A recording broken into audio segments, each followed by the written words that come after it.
wagwan to them, wagwan muri Zimbabwe. Welcome to Zim Reality ITV. Pana patinokekera nyaya dzakasiyana siyana, patinotaura nyaya dzinenge dzichiendera mastreets, tunadzo pana pakureka. Chingosina subscribe. Please don't forget to subscribe kuitira kuti usapotswe nemalete usapotswe nyaya dzatinadzo.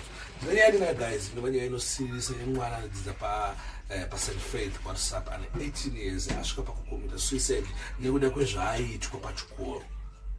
Pane manoti Asiya Anyora, pane zvasiya Anyora, zvepolisi nezvayataurawo pamusoro penyaya iyi. Asi before usatapinda panyaya iyi guys, kana uchingone business yako nemusic yako nemavideos ako ada kumaketwa paZim Reality ITV. Utibata panamba dziri pascreen apo toita mutactic wacho, toita mudzikinyira wacho. Guys, yetinayo panapa pakaipa.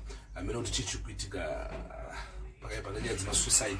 Pane mwana anga akutira kuti anza aibhulwa nemamwe wanenge kuti ainzi musatanist kusvika azosvika pakucommita suicide azvihinga neshit kusvika ashaya anzi vaimuti musatanist. Saka anenge anoti Asiya Anyora ndifamba kuona kati pascreen apo izvo zvaidrowa then kanganoti kari apa kaangazi ngaita se kaanganyora futa achiita kuti kundiabuse akuita sei.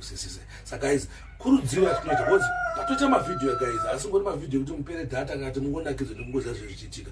Toda kuti mudzidze asibo kungotaura zvinhu pamusoro pemunhu zvisina evidence. Zvinodaro zvisiri izvo mamuchimuti musatanist pamwe astori munhu anotodawo Jehovha saishena muponesi wake, asi because imimi mune makumunyanya manje kuti musatanist azoita sei because zvokuzokonzesa zvimwe zviitike zvinofanira zvisingaitike. Saka guys, ndonyangada kuudza yemuface anodzidza pa St. Faith WhatsApp akommita suicide nemushure mekunge anga achinzi zvone I'm a satanist. So anyway guys, thanks for watching, thanks for supporting. Always remember that fear not, sin not, whether you like it or not, the truth is the truth.